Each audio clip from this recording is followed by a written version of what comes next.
Mari kita berdoa. Bapa Sorgawi, di dalam nama Tuhan Yesus, terima kasih akan hari ini ya Tuhan Yesus.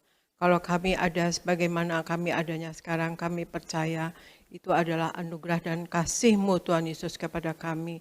Terima kasih Tuhan Yesus, pagi ini kami berkumpul bersama dengan jemaat-Mu di Gereja Nias dan juga jemaat-Mu lewat live streaming. Urapi kami semua ya Tuhan Yesus dengan Roh Kudus-Mu, penuhi roh jiwa dan tubuh kami dengan Roh Kudus-Mu.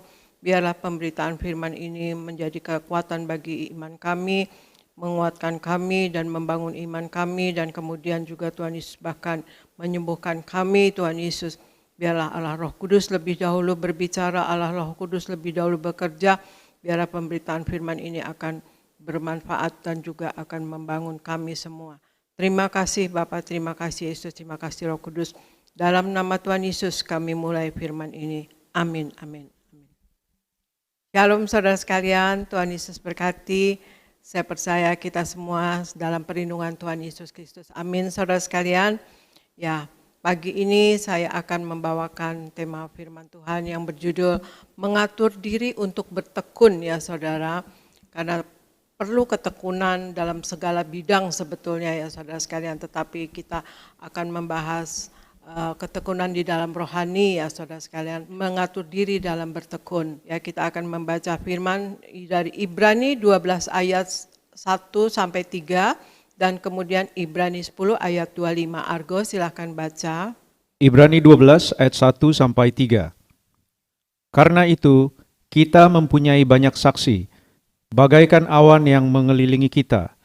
Marilah kita menanggalkan semua beban dan dosa yang begitu merintangi kita, dan berlomba dengan tekun dalam perlombaan yang diwajibkan bagi kita. Marilah kita melakukannya dengan mata yang tertuju kepada Yesus, yang memimpin kita dalam iman, dan yang membawa iman kita itu kepada kesempurnaan, yang dengan mengabaikan kehinaan, tekun memikul salib, ganti sukacita yang disediakan bagi Dia, yang sekarang duduk di sebelah kanan tahta Allah. Ingatlah selalu akan Dia yang tekun menanggung bantahan yang sehebat itu terhadap dirinya dari pihak orang-orang berdosa, supaya jangan kamu menjadi lemah dan putus asa. Ibrani 10 ayat 25. Janganlah kita menjauhkan diri dari pertemuan-pertemuan ibadah kita, seperti dibiasakan oleh beberapa orang. Tetapi marilah kita saling menasihati, dan semakin giat melakukannya menjelang hari Tuhan yang mendekat. Demikian firman Tuhan. Ya, terima kasih. Ibrani 12 ayat 1 sampai 3. Karena kita mempunyai banyak saksi bagaikan awan yang mengelilingi kita, marilah kita menanggalkan semua beban dan dosa yang begitu merintangi kita dan berlomba dengan tekun dalam perlombaan yang diwajibkan bagi kita. Tekun, saudara sekalian ya.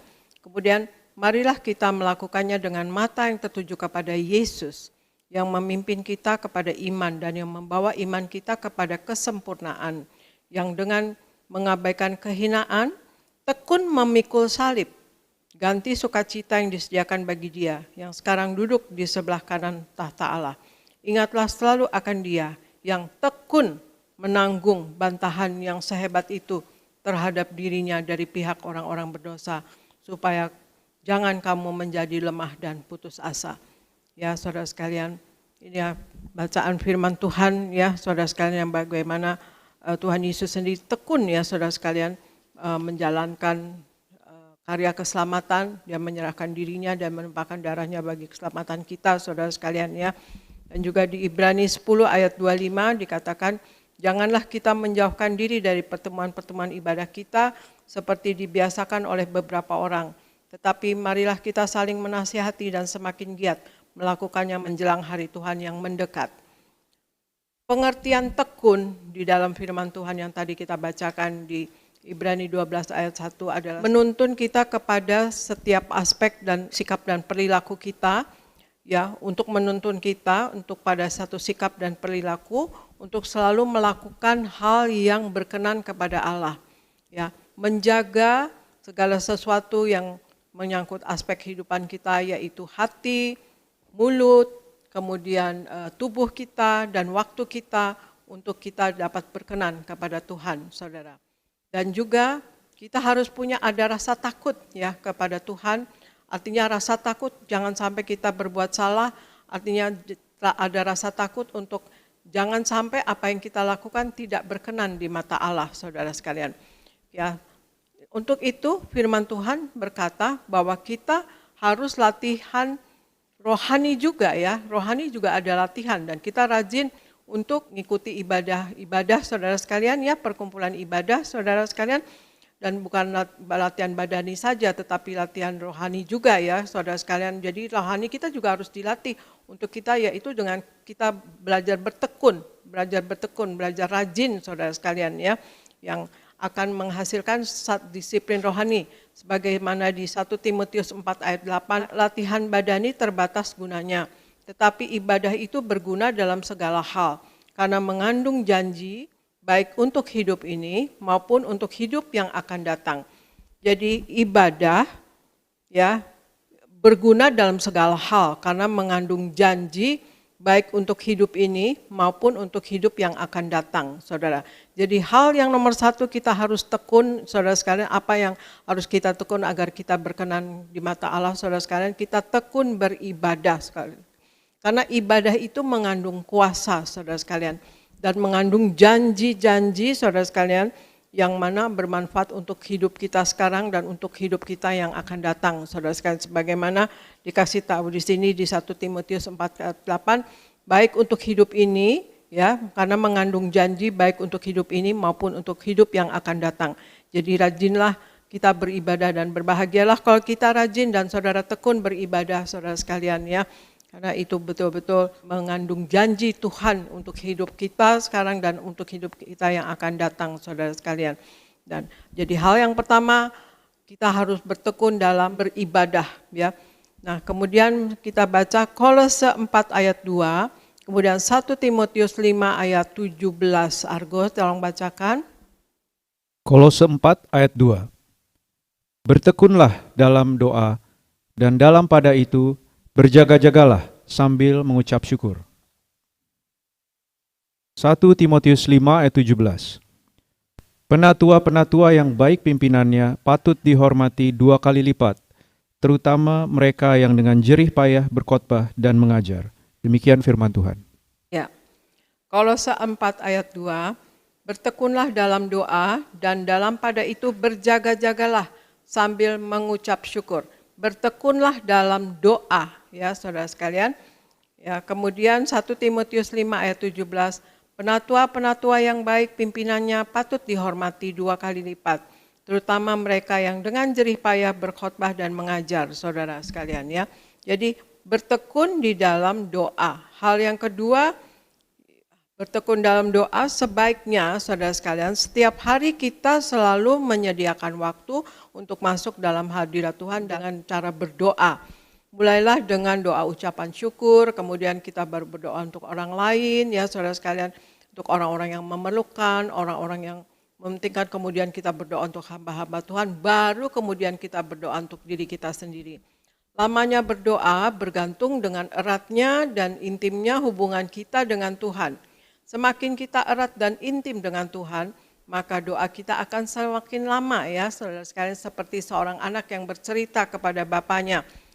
Untuk memperkuat berdoa saudara sekalian, kadang-kadang juga perlu diiringi dengan berpuasa. Meskipun berpuasa tidak menjadi hal yang wajib bagi orang Kristen atau orang percaya, tetapi ada juga doa yang diperlukan dengan iringi dengan berpuasa. Sebagaimana di Matius 17 ayat 21 dikatakan, jenis ini tidak dapat diusir kecuali dengan berdoa dan berpuasa. Jadi seperti misalnya pelepasan atau pengusiran setan atau apapun juga ya saudara sekalian, kalau ada rasa terbeban ingin berdoa dengan cara berpuasa, alangkah lebih baiknya. Karena berdoa dengan berpuasa ada kuasa yang lebih saudara sekalian ya. Dan kemudian jadi hal yang kedua, hal pertama tadi kita rajin beribadah. Hal yang kedua kita rajin dalam berdoa ya, tekun dalam berdoa ya, tekun dalam beribadah, tekun dalam berdoa. Hal yang ketiga kita baca di 1 Timotius 4 ayat 13 Argo. 1 Timotius 4 ayat 13. Sementara itu, sampai aku datang, bertekunlah dalam membaca kitab-kitab suci, dalam membangun dan dalam mengajar. Demikian firman Tuhan. Ya, 1 Timotius 4 ayat 13 dikatakan, sementara itu sampai aku datang, bertekunlah dalam membaca kitab-kitab suci, dalam membangun dan dalam mengajar. Ya, saudara sekalian, hal yang ketiga adalah kita bertekun dalam membaca firman, saudara sekalian ya. Itu.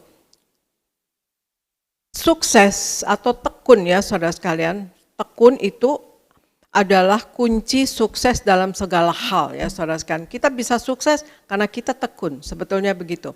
Tekun adalah kunci sukses dalam segala hal. Kita sering kurang berhasil karena kita kurang tekun, saudara. Dalam pertumbuhan rohani pun begitu, saudara sekalian ya. Kita perlu tekun dalam membaca firman Tuhan, menyelidiki firman Tuhan, mempelajarinya, menghafalkannya, dan kemudian mendengarkannya, dan kemudian melakukannya firman Tuhan, saudara sekalian. Banyak orang ya yang merasa cukup ke gereja saja dengar firman Tuhan sudah cukup gitu. Oke, ke gereja cukup. Tetapi ada dalam 1 minggu itu ada 6 hari lagi, dan juga ada dalam 1 hari ada berapa jam yang mungkin kita bisa lowong untuk kita baca firman Tuhan, mungkin setengah jam, mungkin 1 jam, atau mungkin 15 menit, atau kapan saja Anda ada kesempatan baca firman lah saudara sekalian. Bagaimana kita dapat bertumbuh rohani kita kalau kita tidak membaca firman, saudara sekalian ya.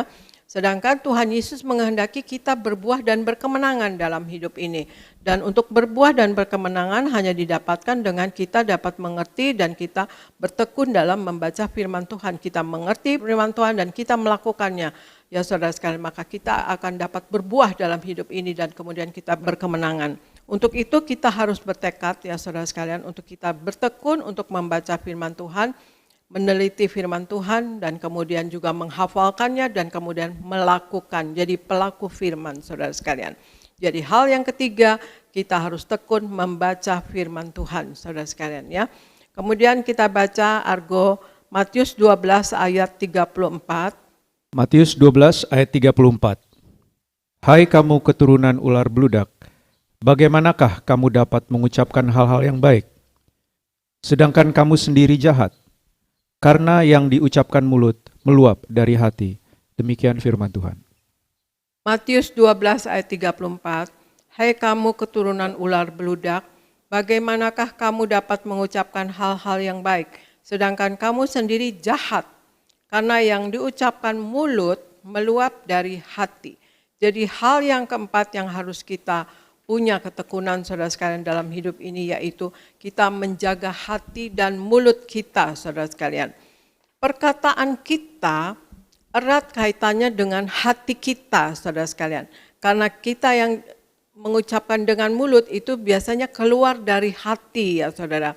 Jaga hati kita, jangan sampai menjadi sarang kepahitan, sarang kejengkelan, sarang amarah, sarang kebencian saudara sekalian ya. Jadi yang mulut kita yang keluar jadinya akibatnya marah ya, atau ngutuk atau sebel gitu ya saudara sekalian. Tetapi hendaknya hati kita dipenuhi dengan kasih Yesus saudara sekalian ya. Ya jadi keluar juga kata-kata firman ya, kata-kata yang lembut ya. Dan juga yang memancarkan kehidupan, dan juga perkataan kita yang memancarkan kehidupan. Perkataan itu memiliki kuasa, dan untuk itu berkatalah yang positif selalu saudara sekalian. Begitu pula dengan hati. Di Amsal 4 ayat 23 dikatakan, jagalah hatimu dengan segala kewaspadaan, karena dari situlah terpancar kehidupan. Jagalah hatimu dengan segala kewaspadaan, karena dari situlah terpancar kehidupan. Hati adalah master control pada diri kita saudara sekalian ya. Saya ulangi, hati adalah master control pada hati kita saudara sekalian. Banyak orang ya menduga bahwa kehidupan orang atau jalan hidup orang itu tergantung dari pikiran atau otaknya saudara sekalian.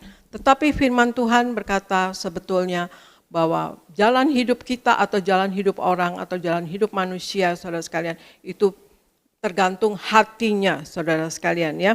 Jadi ada hubungan antara hati dengan jalan hidup kita saudara sekalian. Sebagaimana di Mazmur 16 ya saudara sekalian. Karena sebenarnya kita punya hati nurani ya saudara sekalian ya. Hati nurani. Jadi Mazmur 16 ayat 17 katakan, aku memuji Tuhan yang telah memberi nasihat kepadaku.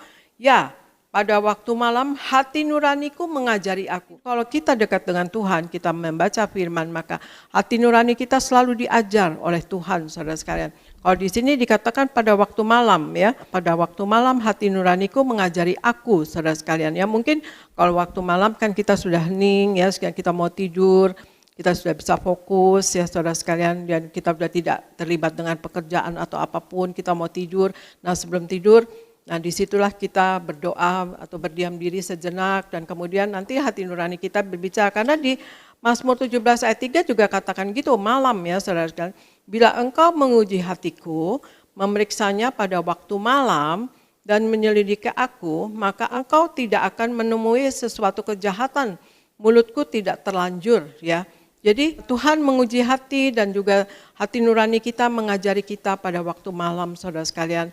Mungkin kalau siang juga sebetulnya ya pagi, siang, malam, sore, ya pasti hati nurani kita mengajari kita. Tetapi firman Tuhan ada katakan ya malam, kenapa malam? Ya karena itu kita lebih fokus, ya saudara, karena tidak terlibat dengan pekerjaan atau sekolah atau apapun, ya saudara sekalian. Jadi kita sudah tenang, ya saudara sekalian. Sudah menjelang tidur memang perlunya berdoa, ya, kemudian juga kita betul-betul mau intim dan erat dengan Tuhan, saudara sekalian. Terlebih kalau kita dapat membaca firman Tuhan, maka kita ada hikmat, saudara sekalian, dan juga hati nurani kita pasti akan mengajari kita, saudara sekalian. Jadi hal yang keempat yang perlu kita tekuni adalah bertekun menjaga hati dan mulut kita, ya. Tadi yang nomor 1 adalah bertekun dalam beribadah, yang kedua bertekun dalam berdoa, yang ketiga bertekun dalam membaca firman Tuhan, yang keempat bertekun menjaga hati dan mulut kita, saudara sekalian. Nah, kemudian Argo bacakan 1 Korintus 15 ayat 58, kemudian Markus 10 ayat 43 sampai 45. 1 Korintus 15 ayat 58.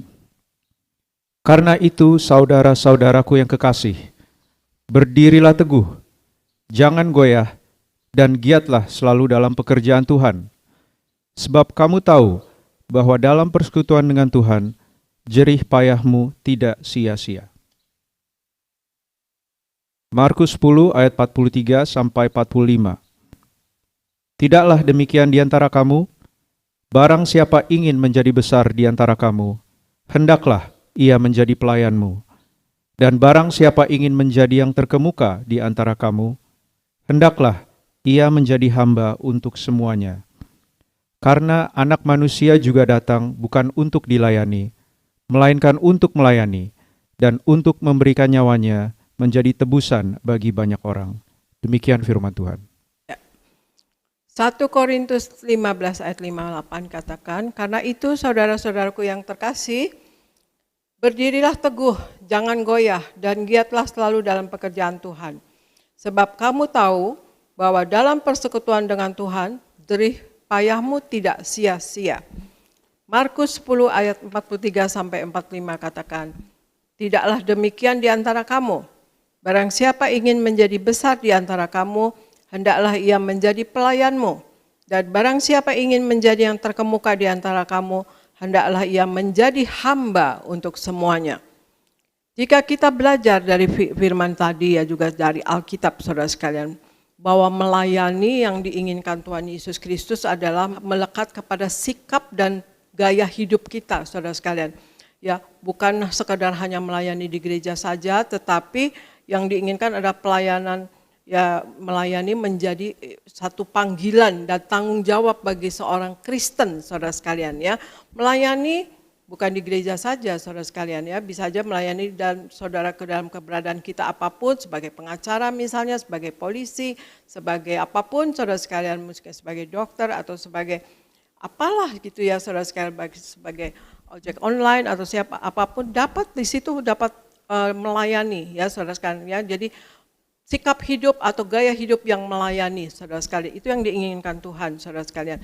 Bagaimana di Galatia 5 ayat 13 dikatakan, saudara-saudara, memang kamu telah dipanggil untuk merdeka, tetapi janganlah kamu mempergunakan kemerdekaan itu sebagai kesempatan untuk kehidupan dalam dosa, melainkan layanilah seorang akan yang lain oleh kasih.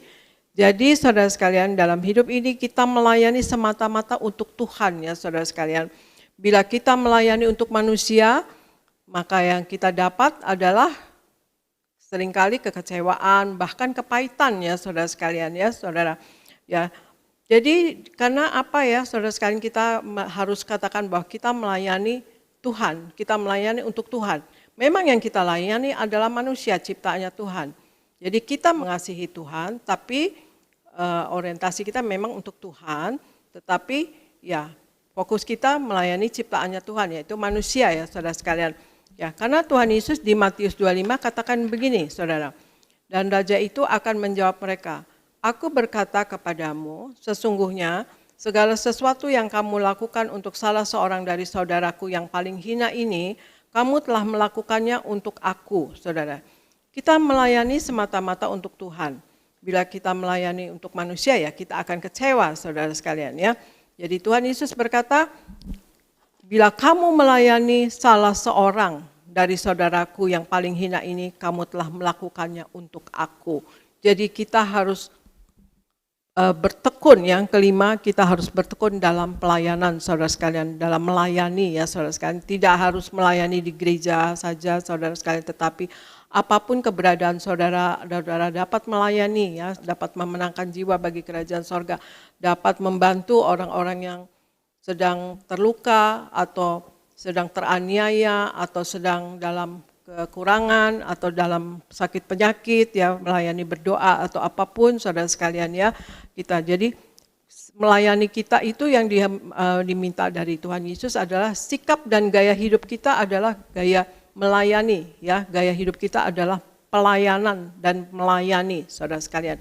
Jadi ada 5 hal yang kita bertekun untuk kita berkenan kepada Tuhan, yaitu 1, kita bertekun dalam beribadah. 2, kita bertekun dalam berdoa. 3, kita bertekun dalam membaca firman. Dan 4, kita bertekun dalam menjaga hati dan mulut kita. Dan kemudian 5, kita bertekun dalam melayani saudara sekalian. Ya, saya saksikan saudara sekalian, kalau dalam bertekun dalam melayani ini saudara, saya pernah dapat pengalaman. Saya dengan Pak Pariaji pergi ke Singapura saudara sekalian dalam melayani. Temannya Pak Pariaji waktu Pak Pariaji kerja di istana sakit dan di Singapura, dan beliau minta doa kepada Pak Pariaji dan kami berangkat ke Singapura saudara. Besoknya kami kembali lagi ke Jakarta, tapi pagi-pagi sekali jam 5 pagi, dan kami naik maskapai negara kita ya saudara sekalian ya, pagi-pagi jam 5 dari Singapura. Dan baru terbang sudah di-announce 25.000, sudah ketinggian 25.000 kaki saudara. Yang terjadi adalah sistem hidrolik dari pesawat tersebut bunyi saudara, kroak, kroak, kroak, kroak gitu saudara sekalian. Dan di-announce bahwa sistem hidroliknya rusak, diharap tenang ya. Kemudian tiba-tiba anjlok saudara sekalian, turun ya, turbulence ke bawah saudara sekalian, dan diumumkan sudah turun 10.000 kaki saudara sekalian. Itu rasanya perut rasanya pindah ke dada karena mendadak gitu ya saudara sekalian. Aduh, perut rasanya pindah ke dada saudara gitu.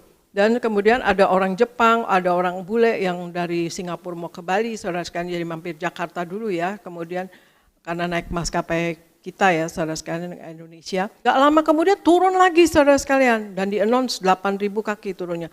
Wah, laut saudara sekalian, laut udah tinggal. Saya kebetulan di jendela, udah begini udah laut saudara sekalian ya, udah pendek sekali lihat. Jadi saya sedih saudara sekalian, aduh selamat nggak ya gitu. Dan saya lihat Pak Pariaji kok tidur ya. Pak Pariaji memang disayang Tuhan, kayak gitu-gitu dia nggak ngerasain ya saudara sekalian, dia lagi tidur. Dan kemudian saya memikirkan anak saya, Argo waktu itu yang jemput dengan Pak Darmawan namanya saudara sekalian ke airport ya di Soekarno-Hatta. Masih kecil, Argo masih kecil, masih SD. Dan kemudian saya berpikir bagaimana dengan anak-anak saya kalau ternyata pesawat ini tidak selamat ya. Saya pikir begitu, jadi saya berdoa. Dan saya berdoa, Tuhan selamatkan pesawat ini, dan kemudian jadilah saya berjanji kepada Tuhan saudara sekalian. Ya, saya bilang, Tuhan Yesus Eti janji, kalau pesawat ini selamat sampai di Soekarno-Hatta, Eti janji, Eti hanya melayani Engkau. Eti tidak lihat orang-orangnya, Eti tidak lihat masalah-masalahnya, tapi Eti hanya lihat Engkau Tuhan Yesus. Tuhan Yesus Eti janji, Eti hanya melayani Engkau. Kalau pesawat ini tiba di Jakarta ya saudara sekalian. Saya janji karena saya ingat anak saya 4 orang saudara sekalian masih kecil-kecil, bagaimana kalau saya dengan Pak Pariaji nggak ada nantinya gitu ya. Nah kemudian ya saya lupa bahwa saya masih memegang 7 perusahaan apotek dan ada pabrik obat juga bersama Pak Pariaji. Dan kemudian saya bangunkan Pak Pariaji, saya angkat tangan Pak Pariaji, saya gini, terus kata Pak Pariaji, kenapa nih pesawatnya? Katanya gitu, soalnya pesawatnya begini saudara sekalian, oleng ke kiri ke kanan. Ih kita mabuk loh saudara sekalian, kalau naik pesawat sejalan-jalan 1,5 jam itu ke kiri ke kanan mabuk. Udah perut rasanya udah di kedada. Kayaknya badan udah nggak rasa apa-apa. Orang-orang Jepang, orang-orang Bule udah pada wah kayak ada yang muntah saudara sekalian ya. Kemudian saya bilang ya pesawatnya gini, Pak Pariaji berdoa, tapi sudah dekat Jakarta, saudara sekalian udah lewat Palembang. Dan puji Tuhan mendarat dengan selamat. Dan tapi badan saya sakit, saudara sekalian, badan saya nggak bisa berdiri. Saya bilang, Papa saya nggak bisa berdiri, saya naik kursi roda aja. Masa naik kursi roda, ayo bangun, kata Pak Pariaji. Bangun, saya bisa berdiri. Rasanya nggak ada tulang, saudara sekalian, rasanya nggak bisa berdiri, ya aja bisa juga digandeng. Tapi saya sakit beberapa hari, saudara sekalian. Ya kemudian juga ternyata dari sinode yang menaungi kita pada saat itu, satu sinode besar di Jakarta yang menaungi gereja kita ya, waktu masih baru jadi gereja, masih baru ya saudara sekalian, tahun 90 ya. Nah itu saya diangkat menjadi pendeta, kalau Pak Pariaji sudah diangkat jadi gembala sidang, dan kemudian saya diangkat jadi pendeta mau ditasbihkan di Wisma Kinasih bersama puluhan pendeta-pendeta lainnya saudara sekalian. Nah disitulah saudara sekalian, kemudian Pak Pariaji bercerita kalau kemarin mengalami pesawat seperti itu, dan kemudian saya juga cerita kalau saya jadi janji kepada Tuhan. Dan ada pendeta Yakub Nahwe katakan, oh itu Tuhan minta, kejadian pesawat itu Tuhan Yesus minta Ibu Eti untuk memperbaharui janji kepada Tuhan, untuk lebih kuat lagi bahwa Ibu Eti memang mau melayani Tuhan, gitu kata Pak Yakub Nahwe almarhum ya saudara sekalian. Ya saya bersyukur, dan kemudian ya bahwa sesudah peristiwa itu saya janji, ternyata ada pentasbihan pendeta saudara sekalian, dan saya dipilih untuk ditasbihkan pendeta. Nah itulah saudara sekalian, dan kemudian saya komit dan saya tekun melayani, meskipun yang melayani Pak Pariaji ya, tetapi saya mendampingi dan saya melakukan apa yang bisa saya lakukan dan saya menjaga. Tetapi akibatnya saudara sekalian, bukannya saya trauma naik pesawat, tetapi saya jadi nggak mau kemana-mana saudara sekalian, kalau nggak penting, karena pelayanan, saya nggak mau pergi-pergi. 12 tahun paspor saya kosong saudara sekalian, 5 tahun kosong, 2 tahun kosong, dan tahun 2004 Gereja Tiberias membuat Tiberias di Singapura ya saudara sekalian, membuka Tiberias di Singapura, barulah Pak Pariaji bilang, bikin paspor mama gitu, ayo ke Singapura, udah kita akhirnya pelayanan di Singapura ya saudara sekalian.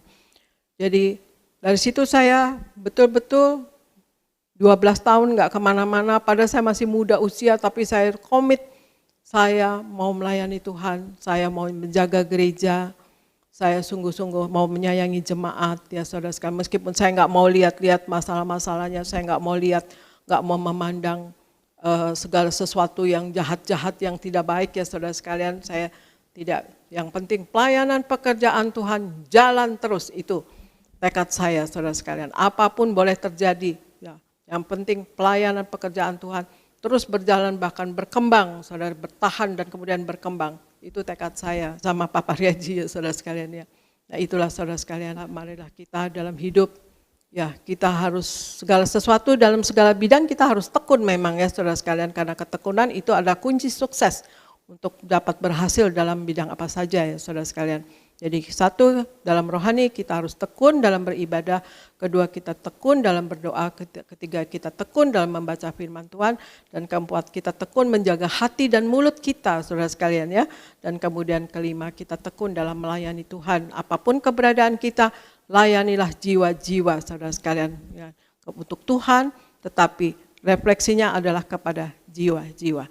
Demikian saudara sekalian, marilah dalam hidup ini kita sungguh-sungguh hidup di dalam firman Tuhan dan hafalkan dan kemudian lakukan jadi pelaku firman dan hidup menyenangkan hati Tuhan saudara sekalian, dan kemudian juga dalam hidup ini kita selalu bertobat dan bertobat setiap hari belajar dan belajar setiap hari, saudara sekalian. Tidak ada orang yang jadi pintar, saudara sekalian.